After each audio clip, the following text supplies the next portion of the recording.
It's live. It's Something Wholesome, episode 2. And we're back with Something Wholesome, episode 2. Woo, woo, woo, woo, woo. It feels nice to actually like do it more than one time. It always seems like every new project that you start, you have that like initial like honeymoon phase. You're all excited about it and you do it one time and it goes pretty well. And you're like, oh shit, maybe I don't need to work on this as hard as I thought I would. And then suddenly you haven't touched it in 6 months and you're like, how did this happen? Like, how did I miss this thing that I was once excited about and have moved on to something else? Was it because that we felt like we did it so well? Is it because that we did do it so well? Like, why is that? And I think that kind of leads into our main topic, which we don't need to like dive super head first into. But today we're going to be talking about being a jack of all trades. Yes, the notorious jack of all trades versus master of one debate is interesting.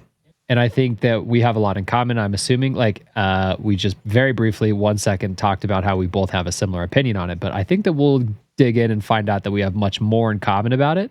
It'll be interesting to have this conversation. I also think that we also need to play devil's advocate and talk about certain aspects about our opinion that might be bad and to give people the knowledge about like maybe this isn't the best mental mindset for everyone to approach it. But I have a feeling that we're going to have a lot in common about what's worked for both of us and how that's shaped a lot of our creative projects as well as just our personal lives and stuff. So I think this is going to be a very interesting chat. But yes, the master of one versus jack of all trades.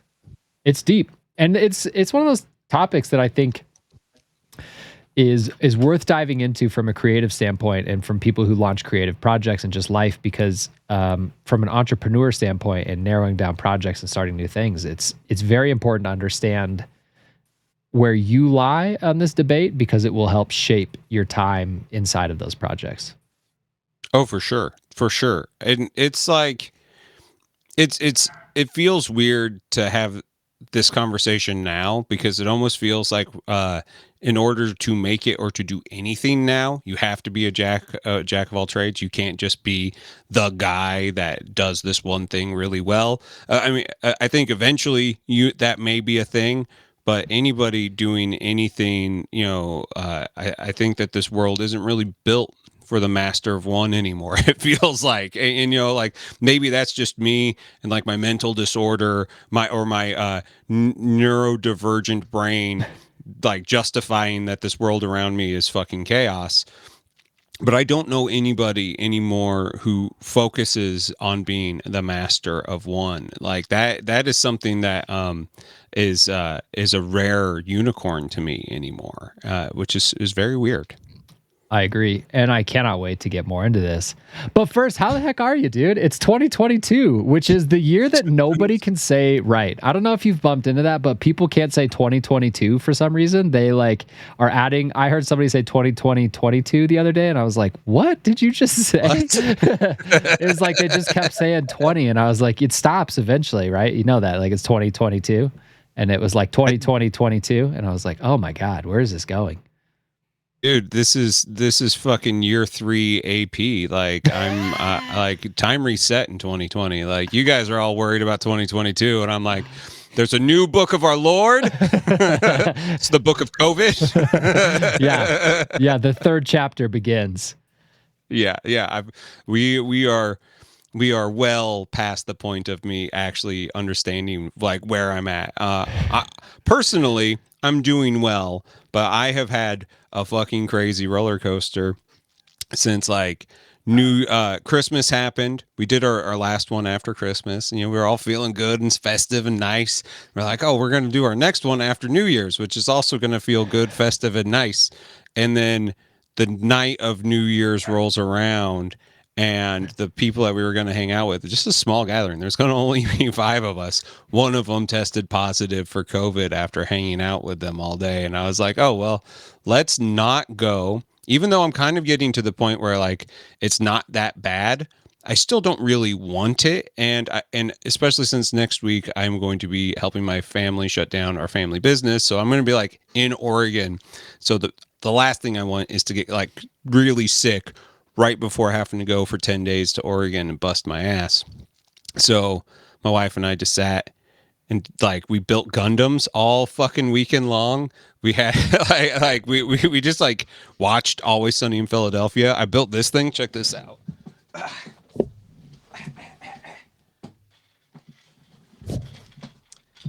Have you seen this sauce?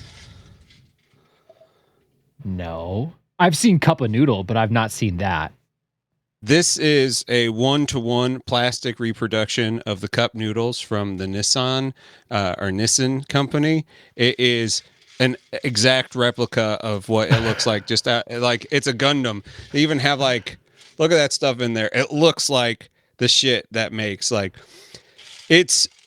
this was such a fun project to do. And like, I got my wife a Hello Kitty model that's like in like armor and stuff. So it has this big dumb head on like real buff little arms. And it's like, so she did that all night. I was like, I'm building cup noodles all night long. Yes. Yeah. So we made the best of it. And you know what? We made it to the new year. It's a year, like I said, year three of our AP, 3 AP after pandemic. Yep. It's our junior year. We've only got the senior year and then we graduate COVID. So that's true. We're getting there. Yeah. Hopefully we're not in like the 3rd grade and we're just now learning. Like I'm going with high school years too. Yeah, I'm sticking with the high school plan. We've got just maybe this year of COVID, and then next year if it's still around, if you're a senior, you definitely don't care, right? And by senior year, you're like, fucking whatever, dude. Yeah, you're just totally checked out at that point. How was your New Year's? What'd you do? Did you have a good time? Dude, it was the exact same as yours. It sounds like we had, like we were gonna have a get together with some of our like friends, which is just mostly couples that me and my wife hang out with, and it was exact same thing. Like 2 days before, the couple that was gonna host it tested for positive for COVID. The day of, somebody else tested positive for COVID. It's like, cool. I guess we're hanging out at home. So that's the plan. So yeah, it was me and my wife definitely set a world record. I want to say we were asleep before 9:00. What? Yeah. Yeah. I don't think we even eat dinner before 9:00. Really? Like yeah, we're one of those couples that like my wife is a night person too, and so she gets home and she'll like do yoga and like take a shower, and by the time she's done, it's like 9:30, and half the time I haven't even started cooking until then. Yeah, my dog is losing his mind right now. I don't know what he's yelling at. No clue. So we're not the late people. We go to bed on like a crazy night, like 10 maybe, like, and but we also are like really hardcore morning people. We're up at like 5:30, if not 6 at the latest every day. So it's like I saw a tweet after New Year's Eve that was like, sorry I didn't respond to your 12:01 Happy New Year's text. I'll just write you back at 6:01. And it was like, that's me. That's what we do. I think we were up at 6:00 the next day making breakfast, chilling out. That's nuts. I have to get up every morning at 6 with my cat for insulin. So I'm up early, but like I go right back to bed. I am at that point where like, especially now that I don't have a job, like I've been forcing myself to go to bed early, and early is 2:00. It's just like I'm just going to bed. Like my wife is long in bed at that point. I'm just like, I guess I'm gonna go lay down and try not to like roll around in bed too much and disturb her, because like that's the problem. Like if you're not ready for bed, you're just gonna drive your partner fucking nuts. Like sitting right next to someone, like it's bad news. It's absolutely bad news if you're restless. It's I'm really bad at that. So yeah. All right. Well, should we get into the beef, the meat and the potatoes? I think that makes a lot of sense. I'll let you lead with this. Isn't that somebody else? Who else says the meat and the potatoes? Is that somebody else's podcast thing that they say? That is Trapped Under Plastic. Oh, the boys at Tup. Yep, the meat and potatoes. Yep. Okay, well we'll do we'll get into the beef and the beans in this burrito. I just like to talk about the topic. There's just something about like every podcast and everybody says like, let's get into it. Let's, and I'm like, I know that you guys are trying to like convey enthusiasm to your thing, but when everybody is getting into it, I'm just like, I don't know about this, people. Dude, amen. I would Amen. like to just talk about the topic. Like getting into it sounds like a whole thing. Yes, it does. It's right. It's like some intimidating like ladder that everybody has to climb up together. And it's like, this was right here the whole time. Why'd you make a ladder? Anyways. Right. Right. Exactly. No, I mean, and that like when and I know that like totally this is behind the curtain of like content creation should be like exciting and something that people like that when they hear these like trigger things, they're like, oh yeah, I want to listen to, but like I can't count the number of times I've got into something and been like, this is the dumbest list I have ever heard of in my entire fucking life. I'd rather be like underplay and be like, we're going to talk about something. And by the end, they're like, I am fucking rocked. My life has changed. Like, I want people to be along for the ride because they want to be along. I agree. Well, let's rock these motherfuckers and start off this debate with this. Okay, this is, I think, the most important part for having the discussion about the jack of all trades, master of none. Is, do you know the whole saying? Do you know where that comes from? I don't think I know where it comes from. Okay, so this is crazy. I didn't know this until a few weeks ago, and I don't even remember what podcast I was listening to. And somebody started talking about this, and I was like, holy shit. So it comes from Shakespeare, which is kind of cool, I guess. A lot of things come from Shakespeare. The word eyeballs did not exist before Shakespeare. Really? Yeah. Yeah. He put those two together. Eyes and balls existed, but these were not eyeballs. Well, I'll be damned. Okay, well, more things. I might be wrong about that, but I feel like that's something from high school that I remember being like, huh, I'll be damned. If that's true, that's crazy. I'm a little mind blown if that's true. He also came up with 5G. It was very weird. It was very ahead of his time. It was a weird chapter for the world. Oh my God. So, from Shakespeare, a jack of all trades is a master of none, but oftentimes better than a master of one. Interesting. What's that from? So it's actually it's him describing a stagehand is where that came from. I did a little research on it to find out more, but it's him describing a stagehand, somebody who would hang out in a theater and they would help maybe get the cast together, help with costuming, makeup, get the stage actually prepared. And he was basically describing how that person can be much more positively impactful to somebody than that's just there to do makeup, for example. It's like, you've got this person who's like just doing all these different projects and how that's helping the betterment of the whole production versus just, maybe one person that's just specifically there, right? The master of one, the makeup artist that's there to do the makeup. Instead, you've got the stagehand who's just cherry picking everywhere, helping everywhere, trying to move forward with everything. So that's the origins of that statement. And it's super interesting because I think that the way that society has shifted that is like almost like a negative connotation in a way, because it's like the entire last half of the quote is unheard of. Like so many people don't even know that there's another part of that sentence. And it's like society focuses on the jack of all trades is a master of none and uses it to be almost like, well, if you put your hand in too much, you'll never be an expert at anything. And it's that I think at least to me, when I hear that, jack of all trades, master of none, I feel like it carries like a negative connotation with it. For whatever reason, I feel like society's spun this whole concept like negatively, which is very interesting to me. I don't know. I have totally seen it the exact opposite. Really? Okay, that's good. Because like I was raised in a family where my dad is a jack of all trades. And like I can say this with like 100% certainty that he probably has undiagnosed ADHD, just like me. Like the more I research why I do the shit that I do, it's about the only thing that makes sense.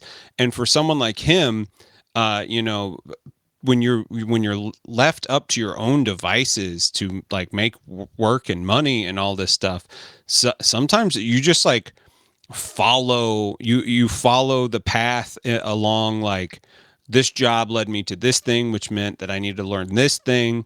And so now we're no longer doing these two things, we're now doing these things, and then that thing leads to the next thing. And it's, I always thought it was just like being a nimble business owner. Like I think it was truly the fact that he got bored doing one thing and like had to learn the next thing. And when you are in any sort of custom business, uh if you aren't a jack of all trades, you're fucked. Like you may master something in that, but like you have to do everything. It's nuts. Yeah, I think that to me, the most interesting thing about the jack of all trades side of this argument, which I would say I identify as, like, I'm much more focused on like learning many skills and enough about them versus dedicating my life to one thing. I think what's so interesting about that side of this argument is that I haven't heard a lot of people talk about how each one of those things can trickle into the other and how being a jack of all trades can help propel the other trades that you work on, and that certain Sure. things like, one hobby might lead to another hobby, but because you have experience in the first one, it might make your second hobby experience better. You might start off slightly higher tier at production quality or whatever your hobby is, right? Like, for miniature painting, for example, right? If one of my hobbies is photography, um, I will take better pictures of miniatures, just flat out. And those two play off Right. of each other, right? So then I start to learn more about like, hey, if my focus as a miniature painter is taking excellent photos, there's a couple tweaks I can make while I paint that might make my photos look better, that might make the mini showcase better. But one of my other hobbies, photography, helps me learn more about just the art of photography, really, and how to Sure. take a proper photo, what the settings really mean when you're photographing, and how to use that to do the very best I can, which helps accelerate my miniature painting hobby. And so Sure. that's, I think, one of the most important things about this whole argument in this debate is like, I think for me, there's always been tremendous value in wanting to learn as many buckets as possible and figuring out what I'm passionate about and care about, and using those and my learnings from each one of those to kind of propel the other things around me. And that to me is what's the most interesting piece about, the jack of all trades debate, because it's Sure. almost like you're taking your tools and your skills and you're using them to enhance your other tools and skills. And it can Sure. be super powerful as like a force multiplier to be like, hey, I can use this skill to make my other things better. And Yeah. I think that's when you're considering where you live in this, argument in this spectrum. I think if you're on the jack of all trades side, figuring out how your skills, if at all possible, to kind of force multiply your other skills is so important to benefiting the most you can from what you're working on. Well, absolutely. I think that a lot of people like to compartmentalize parts of their life. It makes sense that like mini painting is its own little box, and none of the things that you learn over here can inform the rest of your life, because this is something that's separate and sacred. And I think a lot of people get like really intense about that sort of thing, where I think you and I are much more built on like turning our hobbies into shit that like informs the rest of our lives. Like when I'm into something, I'm not into it, I'm like really into it, and so I will be thinking about it 24/7. And like um when I when I was with the circus, so but a little backstory. I did a stint for two summers, and like people go to war, people join the army. I joined the circus for 2 summers, I did love two, it. two tours, which is not like a lifelong thing that like there are people that are born into circus and they move on, and we look at every single one of those people's of like that guy is a master of riding horses, so like he is this is his master. But you realize that like every little bit of their life is I always like it's all momentum and inertia. Like they learn from one thing that pushes them into the next thing. And while they might be good at doing backflips on the ground, now they're good at doing backflips in the air because now they understand the mechanics of this thing, and their next trick informs their next trick, their next discipline that they go into, which in like then informs how the show was built around them, which then they have to design, which they have to do this thing like one trick can lead into like 20 different aspects in their lives. And so you sit here and you start watching people be like, I don't know how to do this. And I see people like the circus folk who are like built off of like necessity is the mother of invention. Like they fucking invent everything. Everything that they use is built off of the need for their next step. And so for us looking at them, we're like, oh, they are the master. But the truth is, they are the ultimate jack of all trades. You only get to see the one thing that they show you. And that's something that like I carry through to every part of my life. Like I think of the understanding how light reflects off of a mini can make me understand how, when I was picture framing, how the light reflecting off the paper then informs the mat, which then like these are things that like I got better at my job because I painted plastic toys. And that's something that I think by compartmentalizing your life and like this is the one thing that I focus on and not letting it bleed over into the other aspects, I think it's really dangerous. I think that you miss out on a lot of synergy, the vertical integration of your growth. And so it's something that when I see people not looking at their life holistically, like you don't just exist to hobby, you don't just exist to work. You are alive on this planet, and like every little bit of what you do informs what the rest of you does. I just find it really weird that they would shut themselves off from that sort of growth.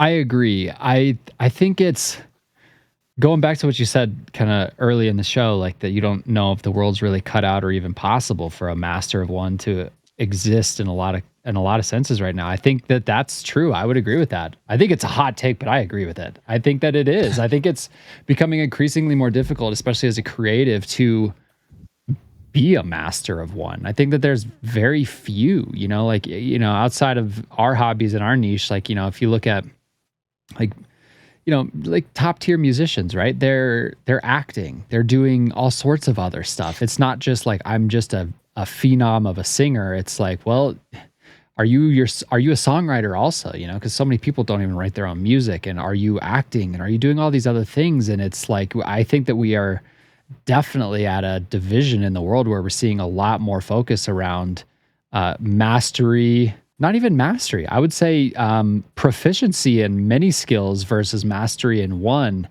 And it's really interesting. I think as a creative, I would completely agree with you. I think it's a very hard place to be in, to be a master of one creative. I think that they exist. It's just like, is Weird Al the master of one? Like I'm just trying to think of like, did he do other stuff? No, Weird Al is like the jack of all trades. There's a reason why. So like famously, Weird Al early in his career decides that he wants to do a Beverly Hillbillies parody of Money for Nothing by Dire Straits. And fucking Mark Knopfler was like, that's the stupidest shit I have ever heard. You can't fucking do this. And Mark Knopfler is a hell of a guitar player. Like he is a kind of like one of those unsung heroes. Like his flat picking style is really specific and different. And he famously told Weird Al, well, if you can learn how to play this on guitar and you can play guitar and sing this, you can do a cover of this song. And so Weird Al was like, I play accordion. How hard can it be? Then fucking picked up guitar to learn that song and did it. And within a year, that was one of the biggest hits of his career, like early on, before it was, Fat and Eat It and all of that. It might've been Eat It era Weird Al, but like, that's a dude who I think once you are in the jack of all trades thing, like this is what I'm going to do to survive. You will never find an obstacle that you can't figure out. Like suddenly, fucking Mount Everest is just a nice little jaunt. It might be hard, but it's like you're still like, oh yeah, but I fucking can get over that. I understand that like everything is just again, it's that inertia, that momentum, that movement.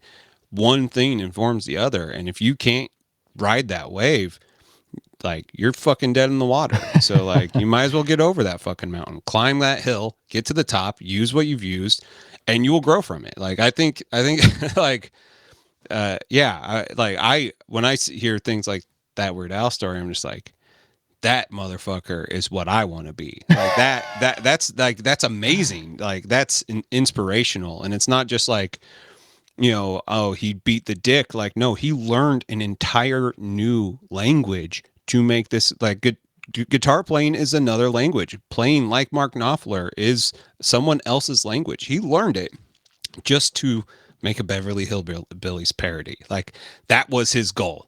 I'm making this song, and this is gonna rock. I love it. Well, I mean, two things. If Weird Al is not a master of one, then there's no such thing. And then number two, I didn't know you knew so much about Weird Al. I just literally saw like a meme about Weird Al today, and so that's what was on my mind. I was like, man, that motherfucker nailed it. Like, you know what? Like, I never saw him in anything, but I only heard his music. Like, I didn't know anything. Like, I was like, I'm sure he's maybe done something else, but I've never seen it. I've never seen him in anything that's like not just here's a song I made, you know? Oh, dude, you got to watch UHF. He did a movie in the What? 80s called UHF. I think it's on Amazon. It is unbelievably funny. It's this whole parody of he's like a fry cook at a fast food place, and he inherits like a UHF TV studio. So it's like UHF 57 or something. So it's like nobody watches it. Back in the day when like you didn't have like digital TV. It was like everything under like channel 9 was VHF, and then after that, like or 13 or something, after that it was UHF, ultra high frequency.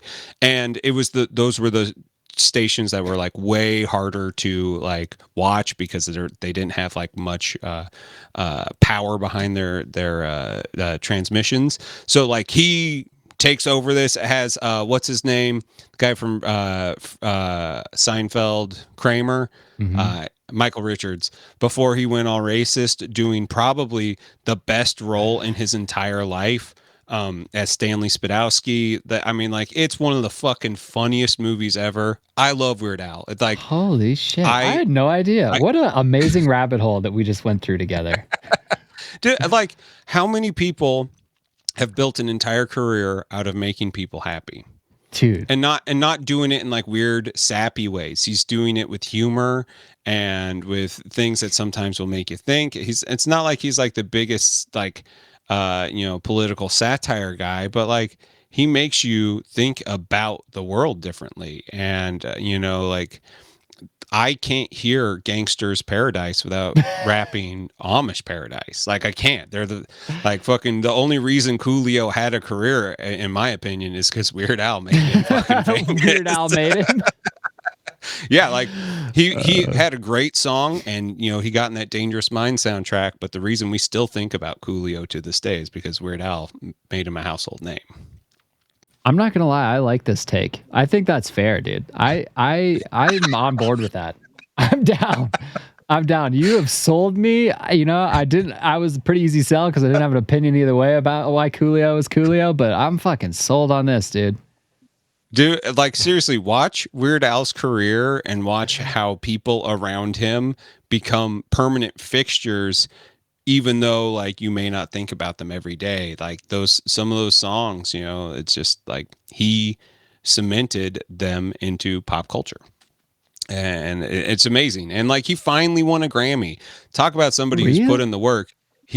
I saw him 4 years ago, I think, and it was one of the greatest live shows I've ever seen. It was fantastic. It was like he Wow. still puts on a great show, and like he's put in the work, and to finally get like that sort of recognition, like even though like after that point, I'm sure it doesn't mean a whole lot. I think it means a lot to the world, saying like something like this can exist. It's good and it's important in the world.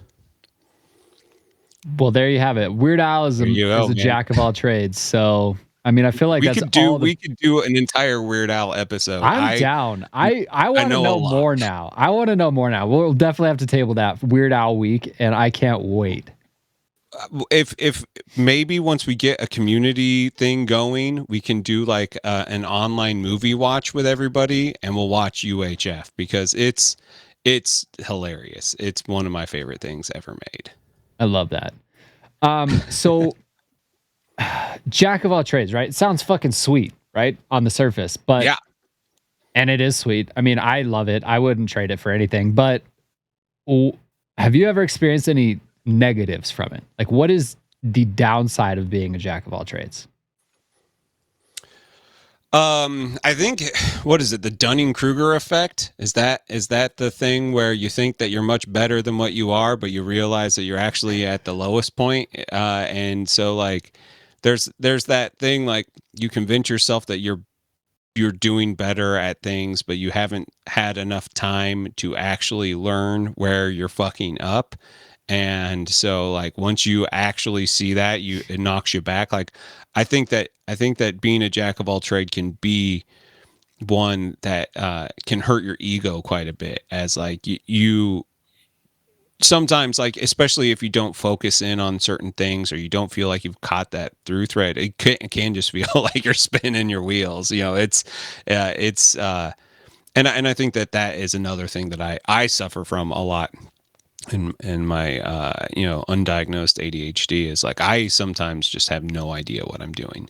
And then that turns into me just doing fucking nothing because like I can't decide because I got too much and where if I would have just focused like on models or on music or on fucking close up card magic or whatever I'm doing that week, I think I could have a much happier life with it. Yeah. No, I could definitely relate to that. There's definitely times where I'm like, wow, I got so many projects on my plate. I guess I'm just going to do nothing to start addressing them. So that's probably the best. That's the best road. I do that at least maybe once a week. I'm like, cool, I've got 3 hours, 20 things to do. I'm gonna fucking watch YouTube. Dude, I literally just watched the entire 3-season run of The Leftovers this weekend because I was like, I want to watch a show that I want to watch a show that I remember being emotionally really challenging and I want to see if it's just as good now. And that show is a tough show. And in a post-pandemic world, it's even tougher. And it's like by the end, like and that's 3 full seasons of TV that like I just did in the and I still managed to pass like 2 college classes, but like I'm like I want to watch this thing, but I also like I don't know how to get my regular life to match that. Yeah, I totally get where you're coming. As soon as you're like, I got like all these different projects, so I'm just gonna do nothing to deal with it. I'm like, fucking A, dude, I get that. I do that all the time. Yeah. Like that's It's amazing that you can actually produce what you do with, if that is a thing of yours, you are, I feel, one of the most active people I've ever seen as far as like take your commissions very seriously. When you were doing YouTube all the time, you took it very seriously. When you're streaming, you take it very seriously. Like you take your responsibilities extremely seriously. I have problems with that. I get to that like I don't wanna. yeah. I don't wanna.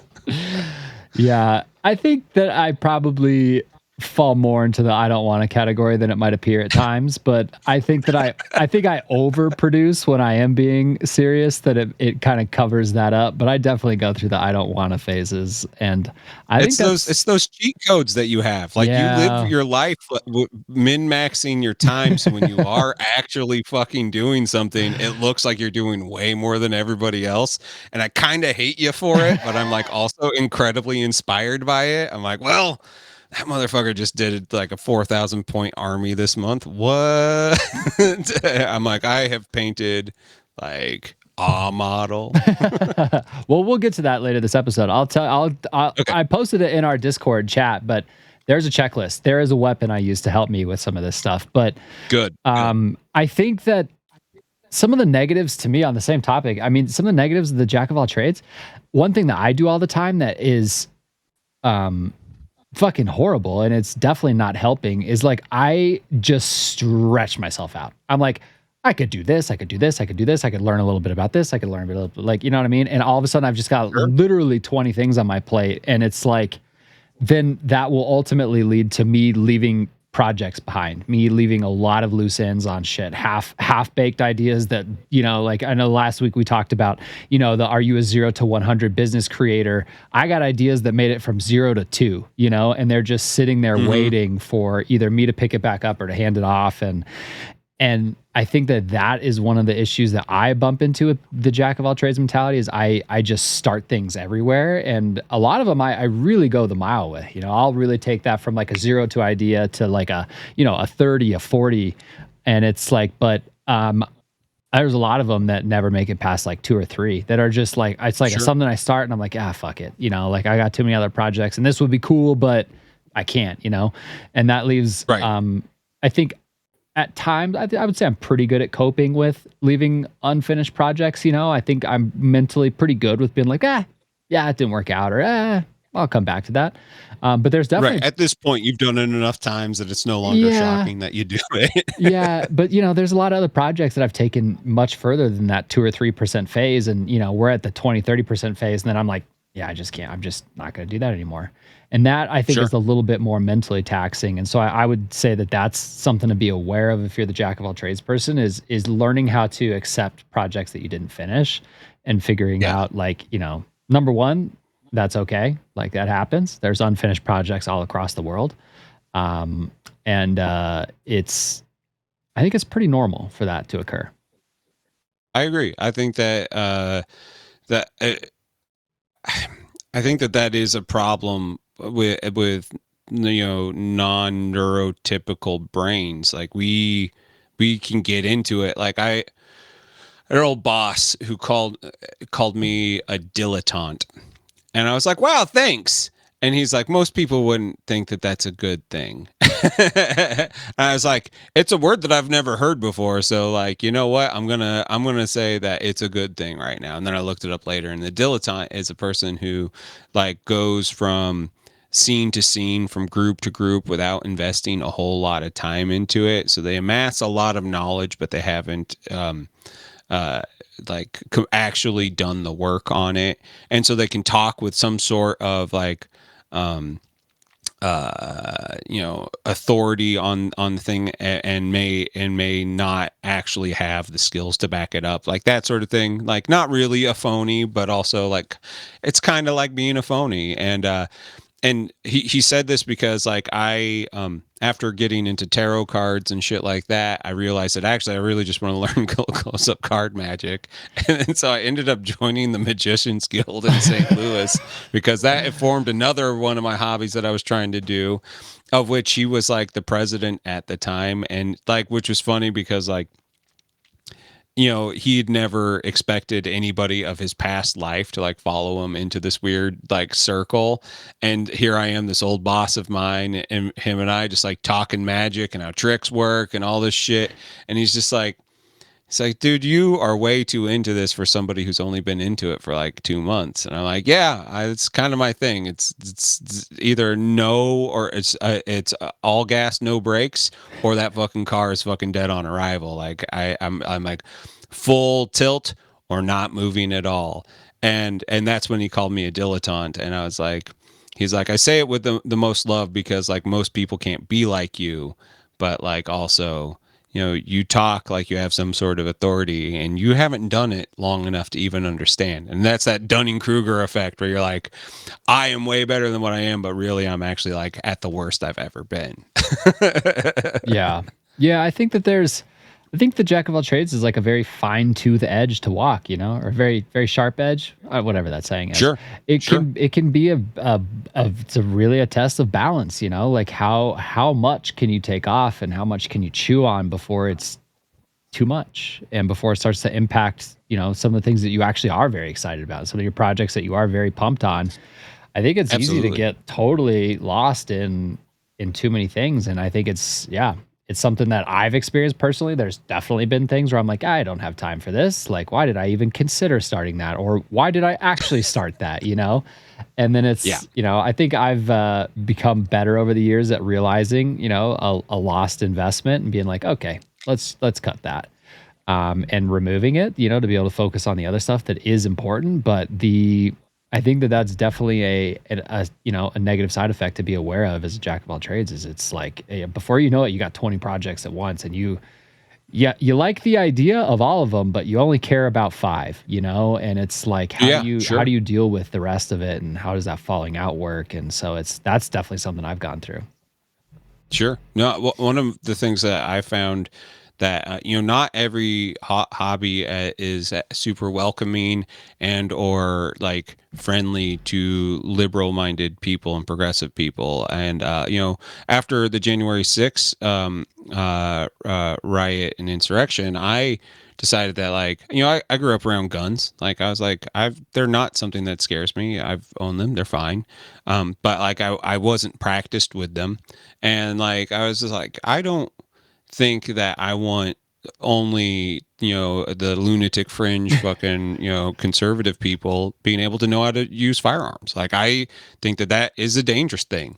And so I got super into gun culture after January 6th. And so bought a couple more guns, got into practicing, got like found a range that is neutral enough that like I'm not getting like Trump shit crammed down my throat, but also I know that I shouldn't tell everybody that I'm super pro abortion and I fucking hate religion.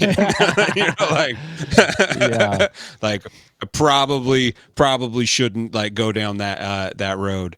And it took me into some really, really dark, toxic like zones. Like because like the people that had the information there all were fucking nuts, and nobody like the love of teaching wasn't the same. It had this whole survivalist aspect to it, which while fascinating and just to see what the other side really takes seriously was like really eye-opening. And like I think I'm actually better because like I'm realized that most of these people aren't insurrectionists that didn't celebrate what happened on fucking January 6th, but also not a lot of them are speaking against it. And so like Yeah. that was one of the things that like I didn't expect that to be a cost associated with doing like that hobby, but it really affected me like mentally, just trying to understand what my place in this was, and like and really why I was doing, like you were saying earlier, you have to know the why you're doing it. And I couldn't really gauge whether or not it was because I was afraid that I would have to do something like to protect myself or my wife or my family, my house, Yeah. or like did I just actually like really get into the fucking physics of it, as like now like I really want to get into like one-handed 10-meter fucking Olympic shooting. Like I'm like Yeah. I fucking love it. Like at the actual meditation aspect of it, like get past the political shit, like the like focus of like I'm doing this thing is it's so fun. And I can sit there and just like single hand at the range like with my little 22 and just like I just love it. I'm like I can do an entire afternoon that way. And so like that the negative was far outweighed by the positive, but there was a point where I was like, why did I even do this? This is not healthy for me. I am not happy right now. Dude, that's so crazy. I got into firearms. I have firearms too. We've talked about this. I got into it for almost the exact same reason just 4 years ago, 5 years ago now. I don't know. Oh, Maybe really? 6. Yeah, I've been into it for quite a while. I've got a collection, but it sounds like we went through the exact same experience where it was like, I think it'd be interesting to see what this is all about, and then you learn about it. You're like, oh, this seems cool. And then you end up in some weird, like, you're watching like weird YouTubes and all of a sudden you're like listening to people and reading articles and you're like, you are fucking crazy. And then you're like, then you find back in the middle again. And you're like, okay, I get why this exists, And I think it's super important, like, as like a side note, I think like politically, I think it's very important to challenge your perspective and see if you really feel like that, right? Like I think like I would say I predominantly identify as left on the vast majority of issues. And like on paper, right, I'm supposed to be like super anti-gun, right? And it's like, so then why don't I just go buy one and go shoot it and learn about the culture and see if that actually is how I feel, right? Like I don't want to be told that's how I should feel. I want to go find out.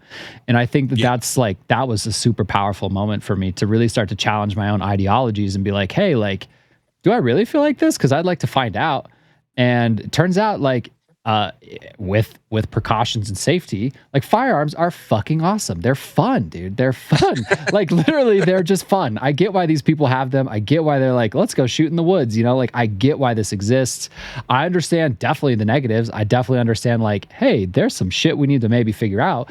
But like I Sure. think it's really important to challenge your ideologies, and maybe that's, you know, I think another positive of jack of all trades is it gives you a lot of opportunities to experience things, to challenge and potentially reroute your own beliefs and things, right? Like if you're Yeah. considering like, you know, getting into anything, right? Any sort of a hobby or business venture or whatever, if it scares the shit out of you, you should do it. Like if you are scared of it or you don't understand it, I think you should try it out and see if it is if your fear is founded or if it's just a misunderstanding. And I think that that's a Sure. real positive of being a jack of all trades is you have a lot of opportunity to really sink your teeth into many things and really find out for yourself what is the right fit for your life and what just really isn't. And I would say that's definitely one positive that's followed me through a lot of my jack of all trades journeys is I've just learned a lot. I've been experienced to a lot Learn of it. stuff Sure. instead of just, you know, being like, you know, if I thought about, you know,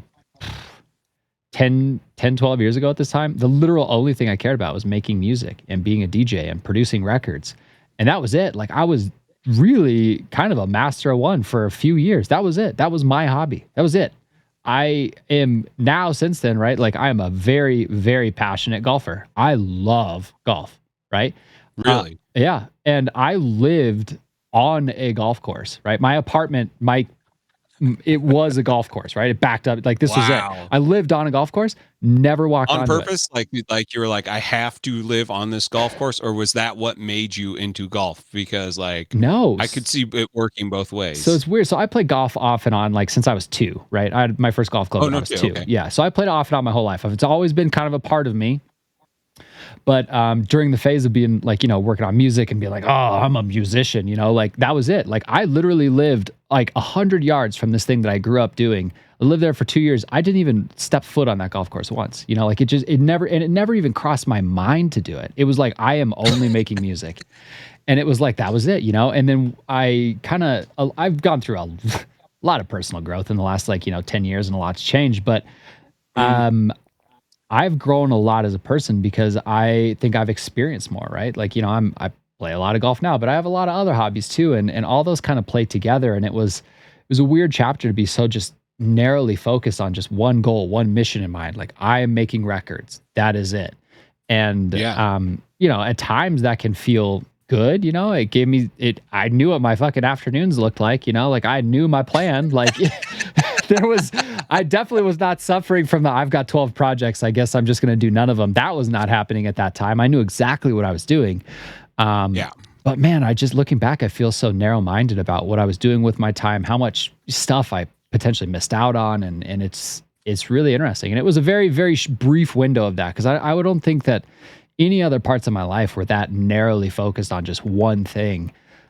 Sure. But it was the closest I've been to like the master of one mentality. And, you know, I would say it never really fully set in, but it was the closest I've been. And it was very interesting. It's really interesting to think about now, like how much that was. It was like almost, in a lot of ways, it was almost the only thing about me. You know what I mean? Like, you know, like I think a lot of people have heard the like, oh, you know, you become your hobby, or there's certain people like, you know, like, oh, you're a car Sure. guy. Oh, that's it. That's all you like you're just a car guy. That's all you talk about. It's your whole life, blah, Car blah, blah. guy, gun guy. Yeah, yeah. Like there's and it's typically like males that get like lumped in that because you don't ever like you never say, oh, you're a fucking quilter to a woman who quilts. Like nobody ever says it like it's a bad thing. Like and I don't know if that comes down to like the aspect of our society and the fact that like guys have been allowed to run amok in this fucking world for like way too long, and they get their families into all sorts of problems because they're like, yeah, but there's this Mickey Mantle fucking rookie baseball card that I can get because it's worth this thing, and they're like, okay, well, I guess we aren't going on vacation, so you can have your fucking baseball card, you know, like, and maybe that's where your like negative connotation of the jack of all trades, like super obsessive personality that like continues to grow and do weird things. Maybe that's where that comes from because yeah, I don't know many women who have hobbies. While I may not want to like listen to them all the time, like in the same that I don't want to listen to everybody else and their hobbies all the time, the things that they're into and are super passionate about.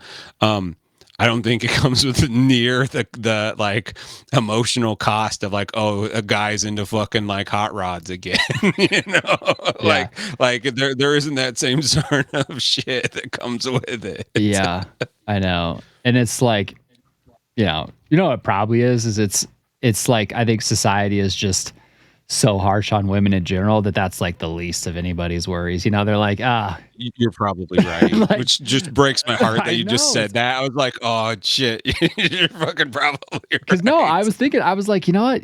I get what you're saying. And I'm like, how can that be the thing? And I'm like, oh, you know, it's because society just treats women like such shit that it's like, it doesn't even matter. You know, it's like, who cares what your hobbies are? You know, like that's, Yeah, and let it's them like, have their fucking dude, thing. Who God, cares?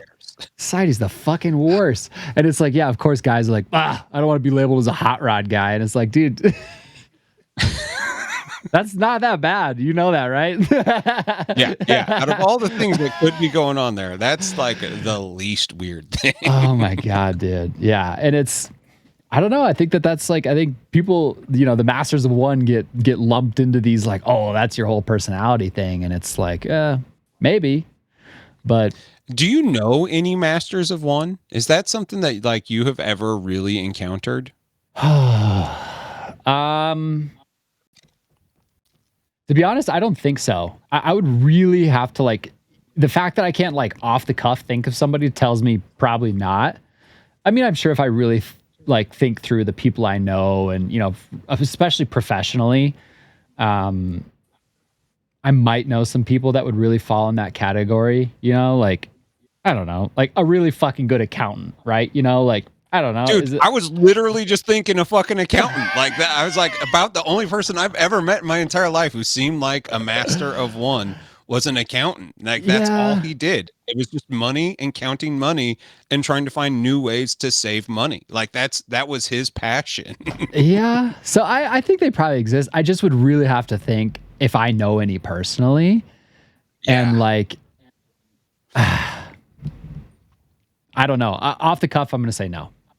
I Yeah. haven't grown up around it. I would say, like, both my parents were definitely not that. My mom was always trying new weird things and try new jobs and whatever. And my dad, Yeah.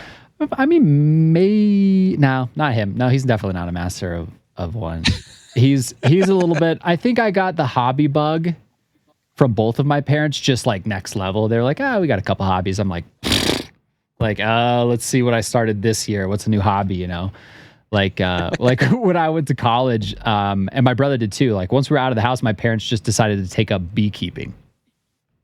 Like what the fuck? I came home and they're like, yeah, we built a beehive and moved in some bees. And I was like, okay. Right? Yeah, I know. I was like, all right, I guess you guys are pretty fucking bored now that the kids are out of the house, but sure, Yeah, man. yeah. So It's a good project, Like therapists are all about the good projects when you got that empty nest happening. yeah, totally. So I don't think I've been around any masters of one. Have you? Yeah. I mean, like, I know people who like their whole thing is guitar and like they work to play guitar, and so like, and I've watched them like wreck their lives for this, and like this kind of goes into me talking about like my mother-in-law, looking at Picasso's career and being pissed that she didn't ever hit the full potential that she could have, like, because she sacrificed her life for everyone else. I'm like, yeah, but like when you're at that fucking point, and like even like Picasso had to learn like a million different ways to paint before he landed on painting like a 4-year-old. Like and became a master at all of them. Like that. Like, but his thing was paint. Like his mastery was paint, and he made it there. But the sacrifice to be that, and I don't know anybody who really wants to sacrifice that. Like the people that I have seen do it rarely make their actual living out of it. It rarely becomes what they need it to be to justify the chaos that it brings in their life. And so like I don't know, like I've always kind of looked at the monofocused mind, especially an obsessive monofocused mind, is like being like maybe a little too dangerous, and it puts an unnecessary stress on things that should be easy in your life. And I've seen it go really poorly. So like that's where I've been. Yeah. It's usually all music related when it comes down to that. Something artsy Yeah. and like, "Oh, I'm changing the fucking world." I'm like, you are not changing the world. I'm very sorry. I love you and I wish you would, Yeah. but it's not happening. So is the pro, I guess to me, the pro of the master of one approach is like top tier complete mastery, because I am, and this will be an interesting debate that I'm sure will happen now. I do not believe that a jack of all trades can approach mastery of any skill that they're partake in. I believe that they can become very good at it, but will never be a world-class master. Like I'm talking like the 1% of anybody, the top 1%, maybe even of the 1%. You know what I mean? I'm talking absolute elite tier. I don't know if a jack of all trades could ever hit that. And so to me, that is, I think it's very easy to see a lot of benefit in jack of all trades mentality and approach, but I think that there also has to be like it's a balance, right? It's a yin and a yang between the two, and I think the master of one has to come with a significant strength to outweigh the, in my mind, bazillion reasons why jack of all trades is a superior mentality. But I think it Right. comes down to absolute mastery, like the absolute top tier mastery of a skill set. I do agree with you. I think that I would like to argue with you on that, but I just don't. I honestly don't know if I can. Like it's one of those Yeah. that you when you start actually thinking about what that actually means, and like think of any of the YouTubers that are famous for doing art. Like look at fucking Jazza. Like Jazza is an extremely like agile artist as far or craftsman. I don't know like what you would call someone like him, because like sometimes I think he is making actual like conceptual art that is a thing, and a lot of the times I think that he's kind of closer to like the Bob Ross. It's very artistic, but it's like he's going through the motions repeating. Like his thing that he's really good at may not actually even be the art. It may just be the fact that he's really like great on screen and people like watching him. So like that's a really hard thing to say. Like, how do you get to be the master? I mean, with 5 million subscribers, like you would think that he's a master, but when you like actually look at him, like, no, that is the jack of all trades. He's the master of being a jack of all trades, I think is maybe the way I'd look at it. Like Yeah. he's done so much and works like 60, 70 hours a week, like the sacrifice is there for him to be what he is. It's just kind of fascinating to think about it that way, like I I don't want my fucking doctor who's like taking out my heart to be also thinking about his future dice rolls and his Warhammer hobby at the same time. I would like his one passion to be my fucking heart getting in and out of my body safely. Totally. But yet, I understand the need of creative expression, and like even the most focused people, your symphony musicians, your surgeons, the people who can't take their eye off the prize have to have something that puts them at least a little bit into the jack of all trades, thing. Like they're not just all day gallbladders and fucking like treble clefs. Like there's got to be something that allows them to unwind, because like when I am super focused on one thing, I start to do really weird things. Like you see a Band-Aid right here. I pick myself. Like I get obsessive and I pick myself. And when I get super stressed out on something, I rip out all my eyelashes too. Like I do that when I focus too hard on one thing. I've been going really hard at school and realizing that this is my my outlet is like I'm taking it out on my body. And and it's because if I didn't do that, I would probably be a total dickhead to everybody around me. So I don't know, like, but the master of one thing, it feels like it anytime I'm getting too deep into one thing, I have some sort of like really negative backside to it, vis-a-vis picking my skin until I have big open wounds on my face, because who doesn't like scars on people's face when they're looking at them? I've been watching The Witcher. Apparently each scar has a story, so Yeah, you like, unless if you subscribe to really, really unique Reddit threads, you don't want to hear about. yeah, you don't want to hear most of them. Yeah. Yeah, a lot of my scars are like, and I took an X-Acto blade and I cut it open. Yeah. I think a very interesting place to look for the masters of one is in sports, because I think that's where we see statistically, I think that's one of the easiest ways to see, like, are you really like the top of the top, right? Like Tiger Woods is the best, arguably the best golfer that's ever lived. Yeah. Yeah. Yeah.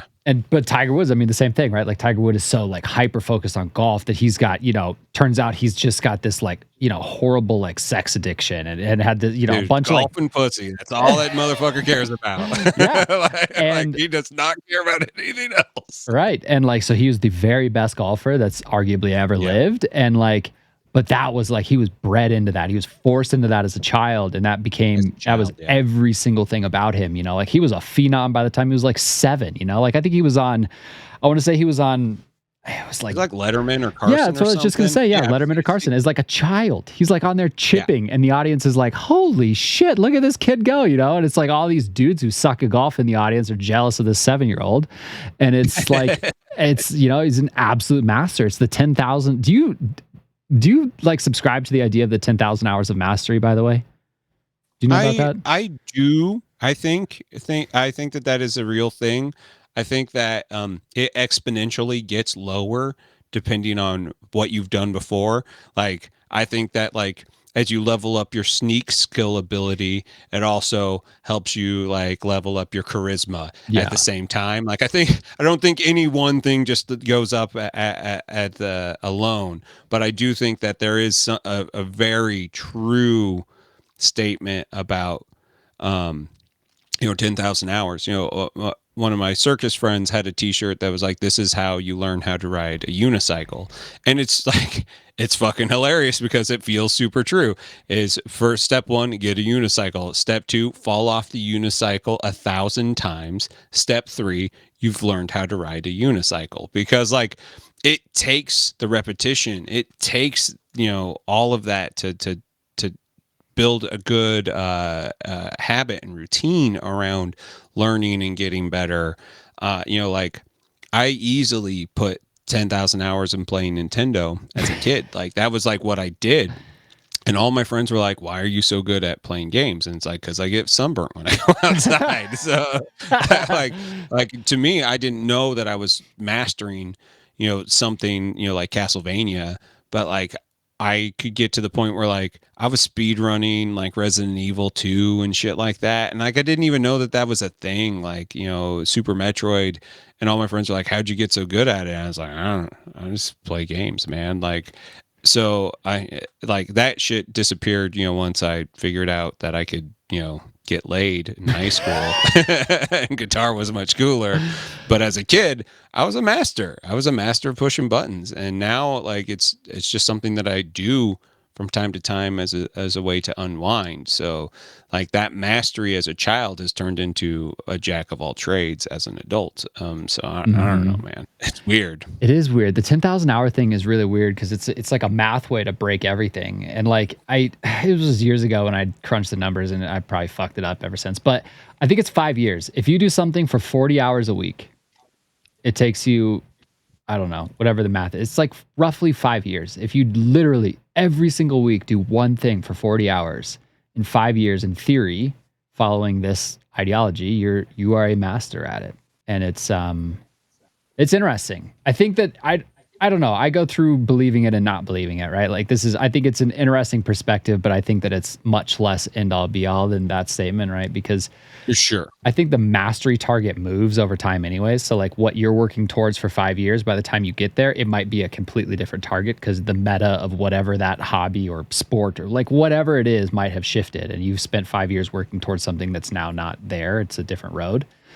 So Yeah. I think that's the biggest problem with that 10,000 hours thing. But I think also some people like don't understand like quality practice. What does 40 hours mean? You know, like, and I think that it's easy for me to like lean into golf, for example, because that's something I spent a lot of time improving in my life. Like, if you just go to a driving range and just beat golf balls for 40 hours a week, you're not going to be a master at golf. If you go to the driving range and practice a couple very, very specific things to the point of near mastery on those things that will actually dial in and improve, you know, the end goal, then you will much more quickly approach that mastery. But it still is, it's weird to think about the 10,000 hours. I think there's definitely something to be said, right? Like, I mean, going back to the Tiger Woods thing, that, you know, he's like 7 years old on Letterman or whatever.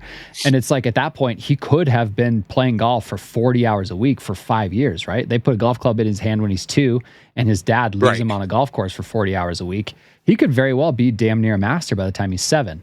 And it's that I think that there is something to that. There is a hard amount of hours that I think that given proper practice over especially that many hours, you will be damn good at it. And Sure. And I think that like maybe you aren't good at it in this game. Like, you know, how many people do you know that have, you know, learned how to play guitar and have been playing guitar for, you know, fucking 30 years and they still kind of suck at it. Like they've put their 10,000 hours into it. Like I have put way more than 10,000 hours into my fucking guitars. And I realize that I have a mastery of understanding what I like to do with a guitar. But if you want me to do, run scales and run solos and shit like that, I have no fucking idea. Like that's not what I do. Like my mom is, she's got a music degree. Before she went to school to be a dental hygienist and eventually a dentist, she was going to be a music teacher. Because like music was the only thing that made sense to her, and she was extremely good at it.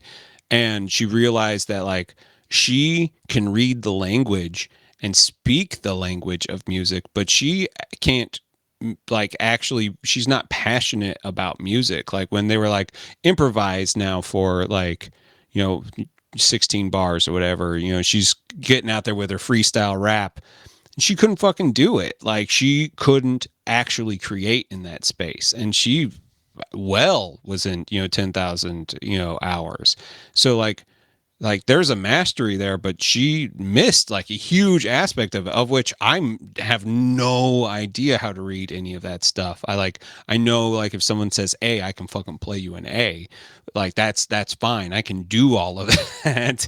I can tune a guitar. I can, I can understand how to write in a root of something, but all I can do is create. Like, so if someone said improvise for 16 bars and this is your route, I will go to town for 16 bars, like where she can't do it at all. And so like, I think that understanding the difference of what a mastery is really important when thinking of time.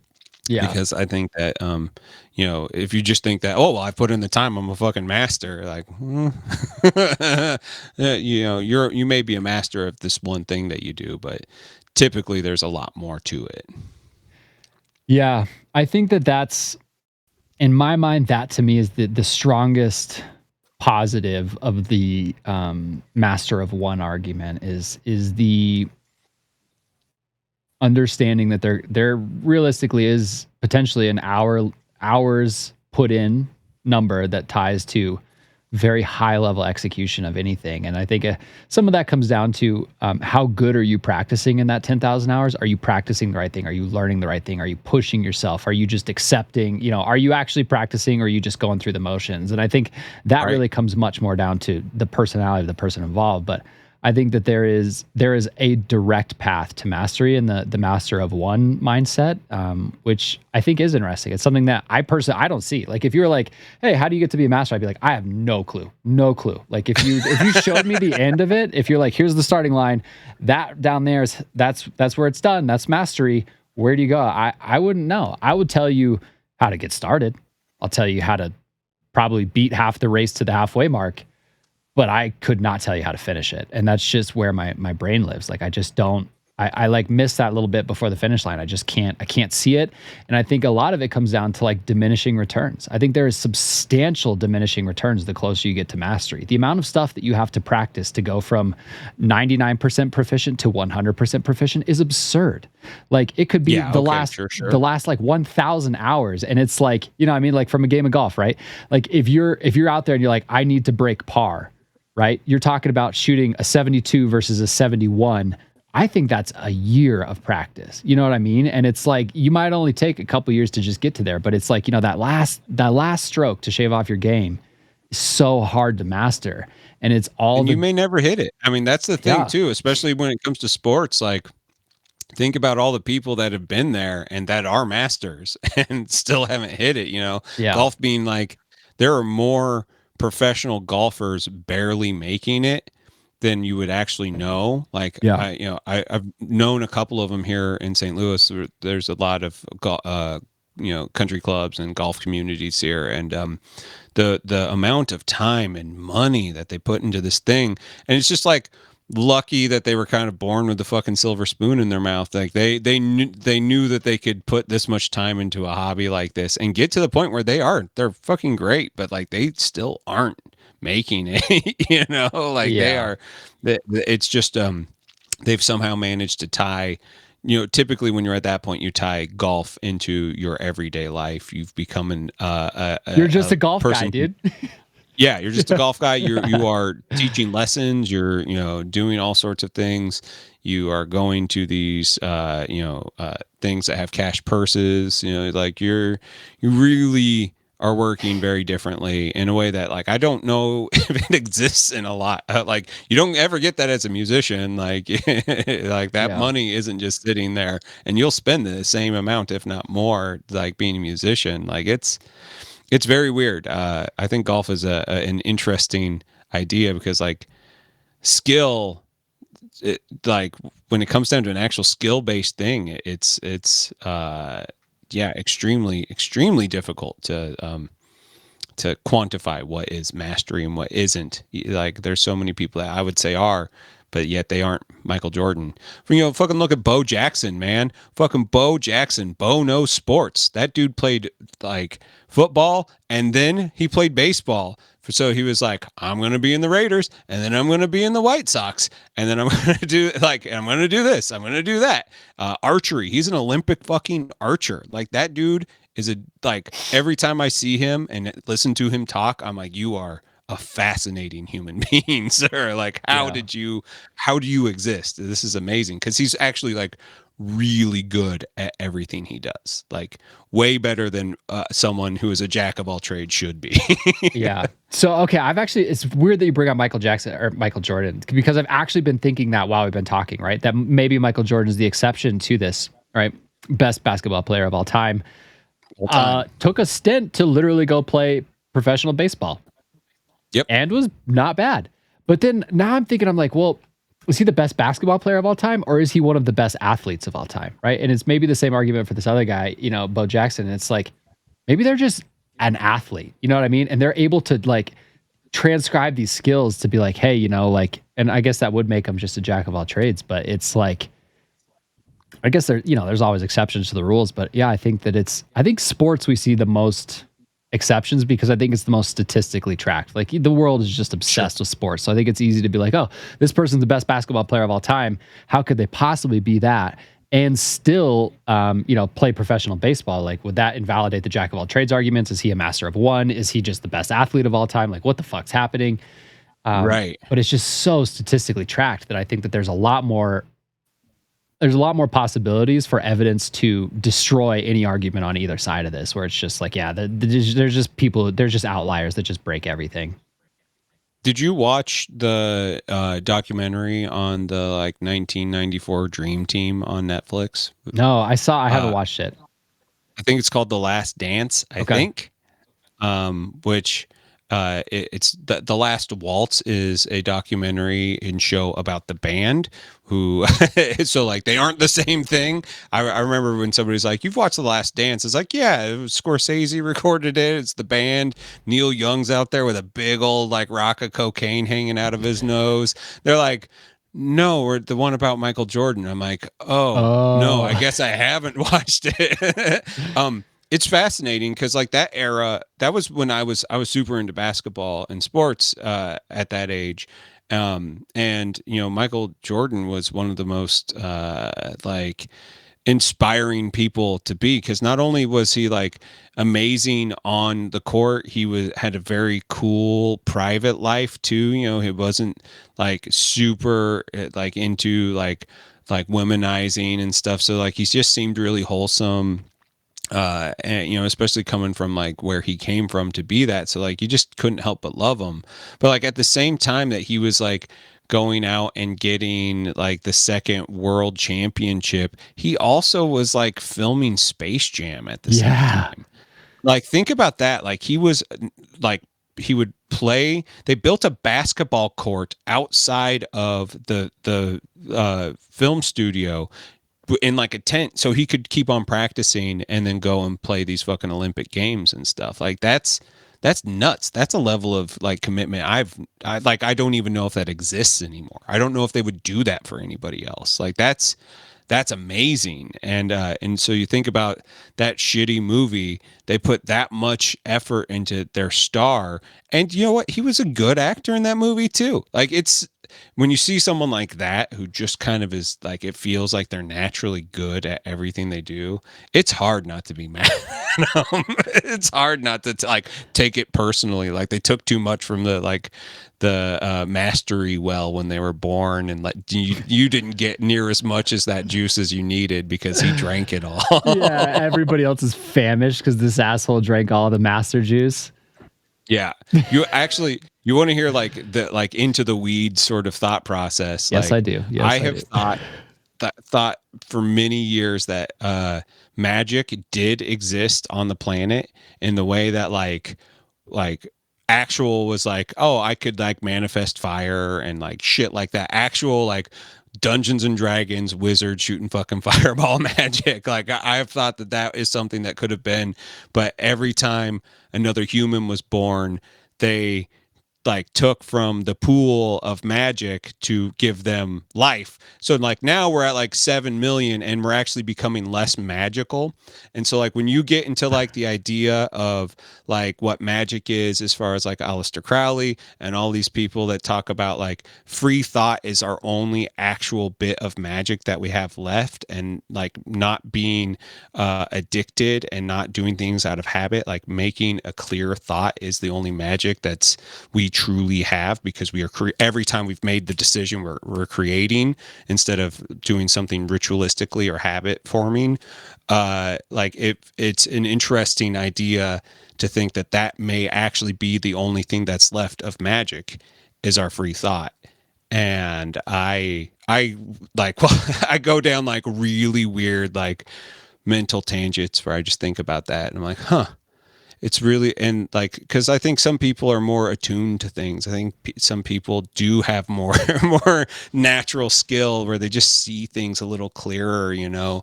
And it makes you wonder if like they are tuned into that magic in a way that maybe, you know, we aren't. You know, I don't know. Like it's a weird deep rabbit hole that we don't need to go down. But that's one of my weird, when everybody else is wasted around me and I'm just sitting there like fucking with him. I'm like, think about this for a minute. Chew on this while I go to the bathroom.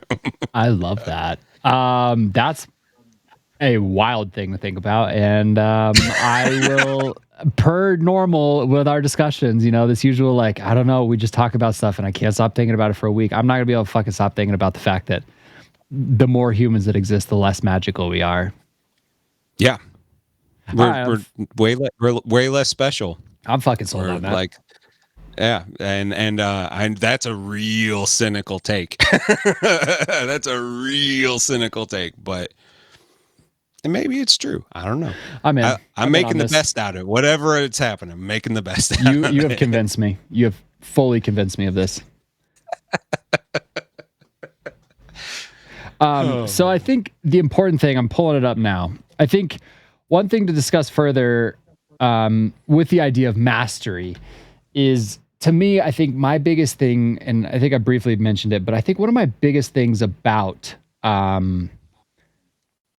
mastery is diminishing returns. Diminishing returns is massive. And I think that that's something that I have seen through my own hobbies, right? Like pursuing music the way that I did, like looking at, trying to, become a better music producer, and the difference between what I was outputting and what other people were, and having a very critical ear and understanding, like, I don't know how they did that. And, I've been exposed to a lot of the gap between where my skills were at any point in time in one of my hobby ventures versus the top tier, and understanding, like, there is a absolutely mind-numbing amount of work between here and there.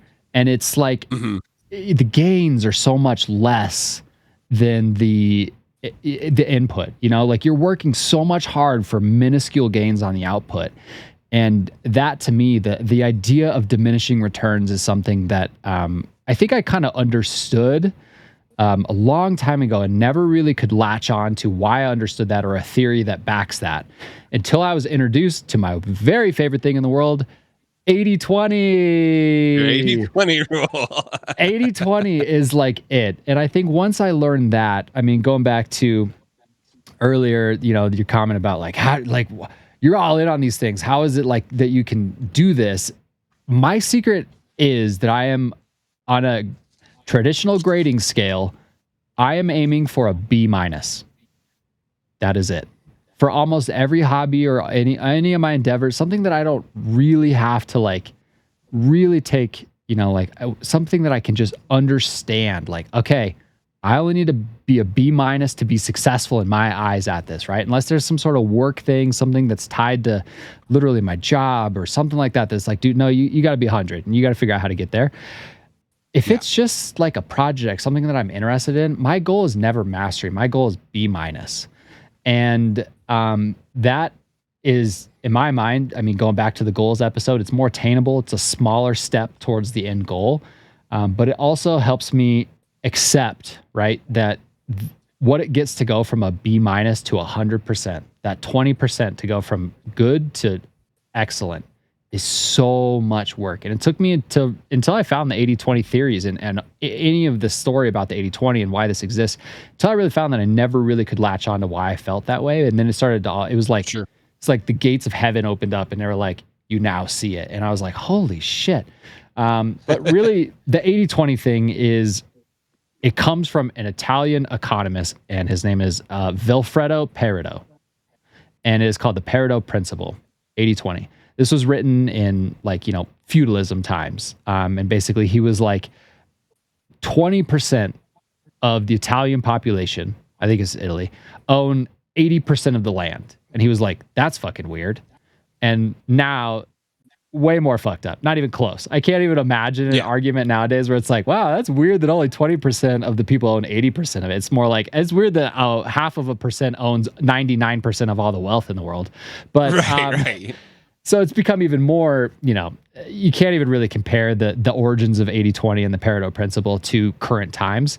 But where the 80/20 principle really, really started clicking and resounding with me was from a language perspective. And I read a Tim Ferriss book many years ago, and he was basically like, if you learn the most important 20% of a language, you can participate in 80% of the conversations of that language. And I was like, okay.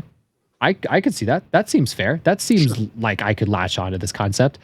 And that extrapolates out into everything. And I think to me that became almost an obsession, was how do I isolate the most important 20% of a topic, and how can I spend only 20% of mastery time, right? If we're on a scale from 1 to 100, 100's mastery, 80% is my target. if I'm following this principle, I can get to 80% with only 20% of the effort, because the first 80% of this path is actually quick to ascend, and it's the last 20% that is the grind. That is the very hard part of this push. And so that's kind of where this all started to click with me and resound, and how I really approach the vast majority of my life, the vast majority of my creative projects, my painting projects currently, golf, going back to golf, what's causing 80% of my missed strokes, and focusing on that. And so that's where my head lives. And there's an excellent checklist by Devin Nash, and we could probably just link. I think it's probably important, if you're interested in this topic, to actually just watch the Devin Nash YouTube video about this. But he has a checklist that he fills out and discusses further in there. And this, I think, narrows down my approach to a lot of stuff in a way that I hadn't seen prior to this. This really solidified. This was something that I filled out, spent a lot of time through 2021 really looking at this checklist, the questions in it, and helping identify the most important parts of what I'm working on, which helps me be the most successful jack of all trades that I can be, by narrowing down what really matters, what is worth it, and literally not doing anything else. And I think that this type of mentality is what allows you to have success in this jack of all trades bucket. Because I think jack of all trades, I think it's easy to get unfocused, to have too many targets, to lose where you're going, to have too many projects and lose that. You need to have a very narrow focus on what actually success is inside of your endeavors as a jack of all trades. And this checklist really helps me dial in on that. And there's a few questions specifically that really stand out to me. But the first question: what are 20% of the activities or people that are producing 80% of what I want? And so, thinking about painting, right? Like if I want to produce a B- miniature, what is it? There's only a few things that I need to do to have somebody say, that's pretty damn good. I don't need somebody to say, that is the best Space Marine I've ever seen. This is world class. Why? This is a golden demon. I'm not going for that. I just want somebody to say, that's pretty damn good. That's my goal. And to me, it's like, through my time in the hobby and learning and experiencing, it's like, I just need a good base coat. I need good metallics. I need good weathering. I need a good base, and those few things are not that much work, but they give that 80% of a golden demon, right? It gives that 80% of like, this is the best painted miniature I've ever seen. You get pretty damn close with focusing in on the most important things. And so there's a lot of other questions, but I think one thing too that's really, really important to dig in on is what are the 20% of activities that are producing 80% of my problems? And that is powerful. That I'd never heard the 80-20 approach talk about, like, I think a lot of people look at 80-20 from how do I focus on what's the most important, but I've never heard somebody break it down and be like, how do I cut out the stuff that's not delivering me results? So I think there's an addition and a subtraction to this mentality. And that was really important to me to say, hey, this, I'm involved in this hobby and I'm doing all this stuff. And this 20% that I don't spend that much time on is causing me 80% of my headaches. It's causing me all this stress, all this added nonsense. And it's like, it's only a fraction of my time. And then you can start to identify maybe things that aren't adding value, whether it's, just, toxicity in your hobbies, if it's just not producing the output you want, if it's not leading to the desired end goal. I think that you can start to identify what to remove, which I think will narrow your focus further. And so that was really transformative when I started thinking about it like that. And then he has, more in-depth questions that are more of this mentality, but not necessarily exactly 80-20 style stuff. It's like, if I could only work for 2 hours next week, 2 hours, if you have 2 hours to do your whole job, what would you do? And like thinking about it that narrowly, I think also immediately narrows your focus to be like, okay, like, how would I go to bed feeling like I accomplished anything for a whole week if I just did 2 hours of work? And I think that there's certain things, like if I'm thinking about from like a painting brand perspective, right? Like I used to say, if I could only do 2 hours of work and my entire purpose is to grow my brand, I would just take pictures for Instagram. That's it. That's what I would do for 2 hours. I would exclusively focus on Instagram content because I think that there's a very high return on your time investment with Instagram content. And so that's what I would do. I would lean into that and I would say, for 2 hours, I'm going to make a post for each day. I'm going to take cool photos. I'm going to make sure that they're cropped right. They're detailed, they're perfect. And then I'm going to release it. That's my 2 hours of work, And I think that narrowing your focus that much really helps you come up with like end goals for like, what does 80/20 mean to you? What does being a jack of all trades mean to you? And to me, like 80/20 is so built into my jack of all trades approach to stuff that I cannot exist without the 80/20 as a backbone of any of my business, my hobbies, my life, whatever. It just lives there. Sure. And that I think also is really stems from just understanding my acceptance of just being like, I just want to fucking B- on this project, dude. And sure. That's used to get degrees, man. Yeah, they do. Yeah, they do. And that's going back to your like, how do you make it look like you did more than you did? And it's like, yeah, that's how it's, you narrow it down to the highest return on your investment and you cut the noise. Sure. So how do you get help when you can't see your 80/20, like when you're too much in the weeds, which I think is where a lot of us end up. We're like, oh, we are in way over our head. Like, how do you get your perspective to change? Mentorship or communication with somebody that you think has that figured out. Somebody who's maybe gone through whatever your hobby is, right? Like if I know that we kind of use miniature painting as a bit of a cornerstone, but if you're like, I want to be a successful commission painter, I would urge you to not reach out to somebody who paints necessarily display pieces, right? Because they're maybe the upper elite of that. I would say maybe reach out to an army painter and say, hey man, how do you paint so many damn armies? And just soak up some of their knowledge and see what of that applies to you. I think building up partnerships and transparency with people who are maybe very good at something that you want to do, but are also people who are on the same wavelength as you, right? Like, I think it's important to understand who among your peers and friends is kind of more jack of all trades minded, and reaching out to people who are a successful jack of all trades for advice and understanding in those topics. I think it's also important, like, I'm not saying don't have master of one friends. They exist, right? Like, I know display painters, I have display painter friends, but I think it's narrowing it down to say, like, who has an appropriate mindset, who has a very similar mindset to me, and what can I learn from? And like, I think that that's a part of mentorship. And this is something I talk about at work all the time, but mentors are very interesting. And I think a lot of people should look into having a mentor for various things, professionally, especially, if you're in a job and you're like, I got to develop or do whatever. Mentors are great, but I think there's two types of mentors. There's the person who is exactly like you. Exactly. Like, you are a spitting image of them. You talk the same, you walk the same, you have the same strengths, you have the same opportunities, and you can learn how they became successful with the tools that you already have. That's the first mentor. And the other mentor is like your exact opposite, the yin to your yang. They are nothing like you. They don't approach business the same. They approach problems completely differently. That's another very important person to learn from, because they bring something to the table that your brain literally can't process. And being exposed to that mentality will also help. So I think exposure is probably the biggest thing for like narrowing down, like, hey, how do I identify what's the most important parts of this? Is exposure to opinions of people who might be successful at that topic will help. Like golf, for example, like one of my best buddies is a golf pro. Like, he's not on tour. He's a coach. And, they're usually at the beginning of the summer, I'm like, hey man, this is what, I've been kind of tracking my scorecard. Here's some things I suck at. What do you recommend to maybe work on? Is there a couple drills, or is there maybe a couple things I could improve at? And he always tells me it's putting, and I fucking hate practicing putting. But he's right. Dude, putting's the best, man. I hate miniature golf. putting. The shit. It's the best. But he's right. That is the part of my game where I lose strokes on the golf course. That's the difference, right? That's the difference between me shooting above 80 and under 80. It's always on the putting greens.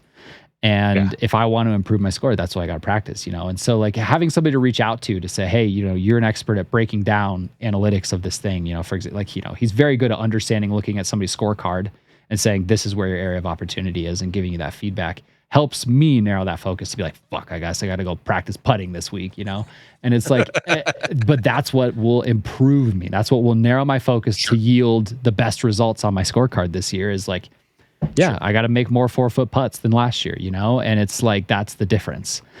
So I would say reaching out, developing a mentor relationship, finding somebody that you can just have these transparent conversations with will really help you narrow that focus to be like, hey, this is something that personally I don't see any return on investment and I don't do, and here's why. And you don't have to, it's not Bible, right? Like you don't have to be like, yeah, okay, I'm not doing that anymore. But it's important to understand, to like really listen and take what they're saying and see how you can apply it to you. Because if I tell you I don't fucking edge highlight a miniature, but if it's important to you, then that doesn't change that. It still is important to you, but it's important to understand why I don't, And like I think that's a very important part of narrowing your focus to be a more successful jack of all trades is It's because you recess shade. I do. You go the other way. Yeah, I overemphasize my shading, and I think that naturally produces highlights. So Yeah. that's what I would say. I mean, I think if you're stuck on the journey, I think if you're just trying to identify like, hey, what is even the most important 80%, what do I need? Like if I want to be successful at this, what does 80% of success look like? If you're having a hard time even finding that, reaching out to somebody who's successful in that, I think they'll give you a good launch off point. But from there, the next step is figuring out what of those is your 80%.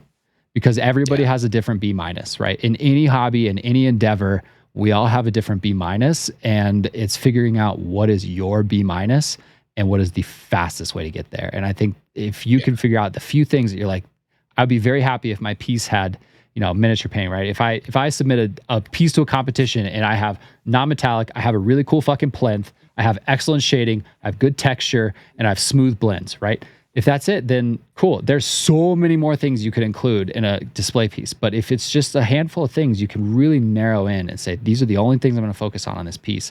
And it reduces the amount of time on the piece. It changes your focus. And then it starts what I think is the infinite productivity loophole, that the better you get at something, the faster you get at it, which allows you to do more of it, which allows you to get better at it. And it is a literal infinite loophole of productivity and success, because you're just getting faster at something. And the more you do it, the faster you do it, the more experience you get at it, the better you get at it, the faster you get at it. It's like it's this crazy loop that doesn't stop once you get in it. And it produces, in my opinion, considering the time investment, very high end results. But I think that's approaching jack of all trades from, to your point, I min-max everything. And that's kind of how I approach it. Is it's like, I'm not going to do this thing if it's not going to make the end goal significantly better. And that's it. It's just cutting out diminishing returns. It's really interesting because like I didn't realize I was 80-20 in school right now, but I am fucking 80-20 in school because my online program is you need an 80% or higher to pass. Like C's don't get degrees in this school. Like you got to get that B minus or you don't pass. And so literally everything I'm doing in my day is I don't want to sell myself short on like my education. I think that is, when people are trying to accelerate a program and get really good at things, I think that there's a tendency to miss some real great aspects of learning. So I'm not trying to sell myself short on like the time that I am spending here. Like I want to get the most out of it. But the interesting thing is that like I am like cutting corners all the time because I'm like, I could read these 3 other articles that would give me this much more information, which is some really good shit that's tied to it. Like they're really great at giving you rabbit holes to go down. And if I'm not getting a class, I will go down those rabbit holes just so I can actually make sure that I hit that 80%. But like with things that where I'm like just brushing up on it, I am like, what can I do to get through this as fast as possible? And it's the reason why like I have completed 2 college courses in the last week. In the last month, I have passed 6 of them. I will, by the end of January, I will have done 2 full years of school in 4 months. Like, like it's nuts to think about that. And and it's stuff that I didn't even realize that had a term. And I'm literally doing it every single time I'm opening up my books. I'm like, I don't need this. I don't need this. Pass this quiz. Moving on. And like it's just as what I can get as much as I can. But also knowing that like nobody memorizes all this shit, even the fucking professional business manager is going to Google the best way for conflict resolution. Right. Like that. Like everybody is constantly learning. So Yeah. I don't know. It's fascinating. Yeah. I think it's interesting because I think that there's a lot of people who might be listening to this too that are like, I think there's a lot of, I would say people are predominantly more jack of all trades minded than master of one minded. And I think that there's a lot that we have in common between tons of us, right? That there's just, you're not exposed to like, the theory, like why does your brain work like this? And I think that a lot of this Sure. is inherently wired into us because of our personality types. And I think the more that you're exposed to the theories behind it, it can enhance your skills as the jack of all trades even further. I think when you understand, the tools that you bring to the table and how to use them the right way, it will make you so much better. And but you also, you got to be aware of what you don't bring to the table. Like I know one of my buddies criticizes me. He's like, "So you're just never going to be like excellent at anything." And I'm like, "Nope." And Nope. he's like, "Does that bother you?" And I'm like, "No." And he's like, "How?" And I'm like, that's just not my goal. It's just not." Sure. And like, I think that there's a lot of personal exploration and understanding of what you really want to get to make the most out of being a jack of all trades style person. And I think it's accepting complete over perfect is such an important thing to learn early in the journey. It's like done is better than perfect, and a B minus, god damn it, in most cases is better than 100 if you consider what goes into it. And Yeah. that's it. That's where my brain We're lives. only on this rock for like a really short amount of time. And if that extra 20%, like it will make you happy, I say go for it. Hmm. But if you are like the rest of us and you just want to fucking like get by and enjoy things, like, yeah, I think that I'm with you. Like that extra 20% can be like the most mind numbing work ever. And, like, in the guitar world, like all the guys are like, oh, I'm doing like the master sweep arpeggio shit, and they're thinking about learning all their schedules. Like almost all of them have said to me at one point in time that like I just got a bunch of meth and I locked myself in a hotel room for a week and I sat there and I did meth and I played guitar. And I'm like, this is not an uncommon thing that I've heard from professional musicians. Like it's something that like more than 5 times I've heard it from Yeah. actual traveling touring musicians. I'm like, that is nuts, because if you lock me in a room with meth for 5 days, I also will have stole a car. Like you couldn't keep me fucking focused. I'd be like, well, time to go do some shit. Yep. Like I would fucking lose my mind. So like I think I'm just built for the B minus. I think I'm built in an 80-20 world, and I didn't even know it. Well, that's wholesome. Doing meth, stealing cars. That's the way we end it. That's the master of wonders of the world.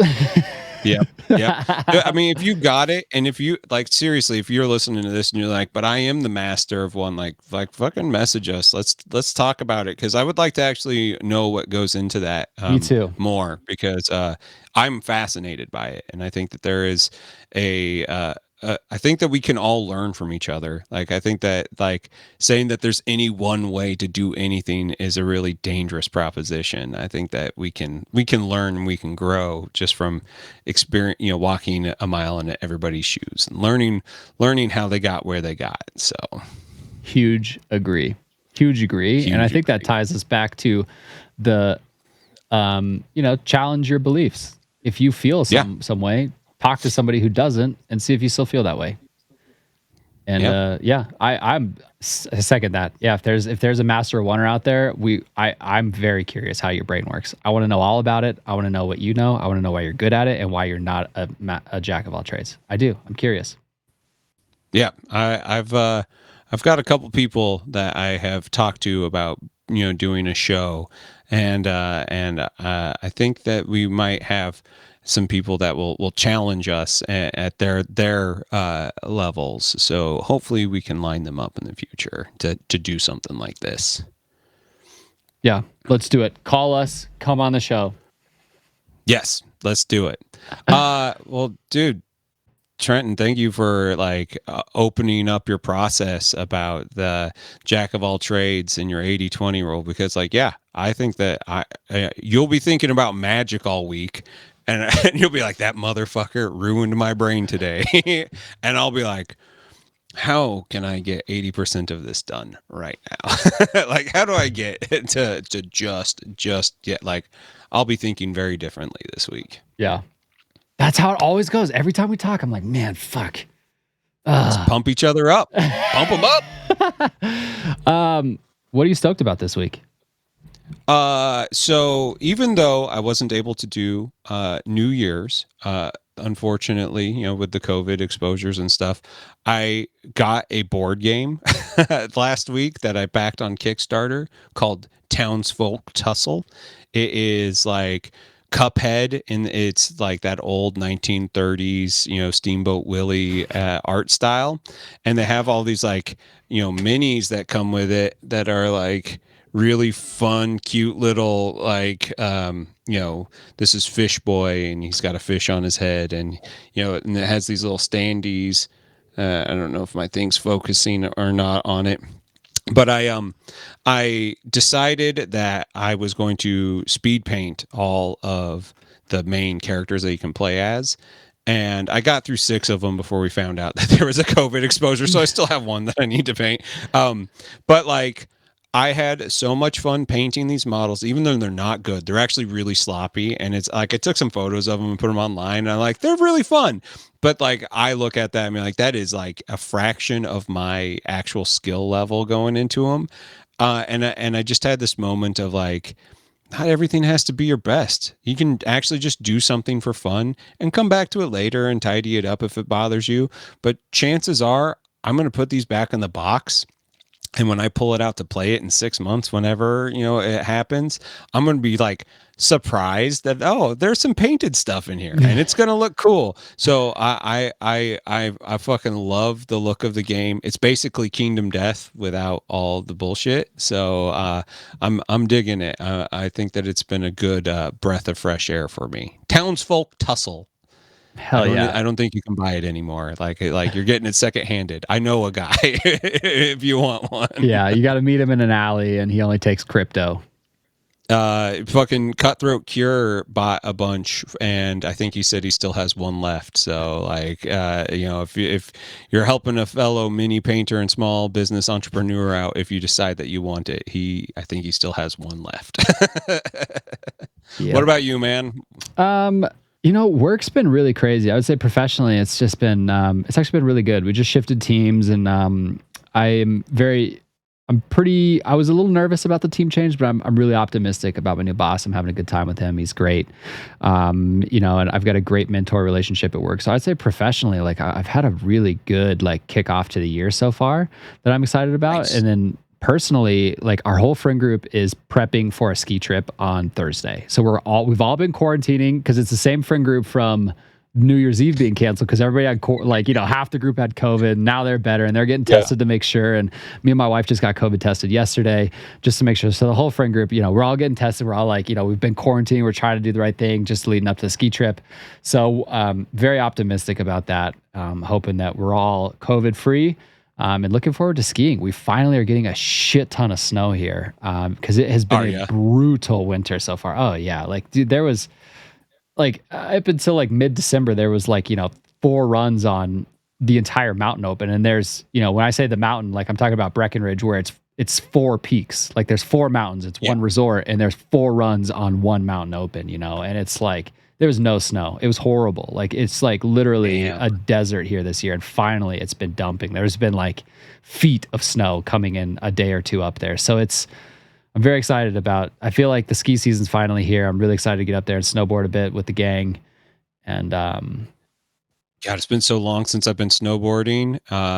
It's too expensive for me. Oh, dude, like I love doing it, but it's crazy.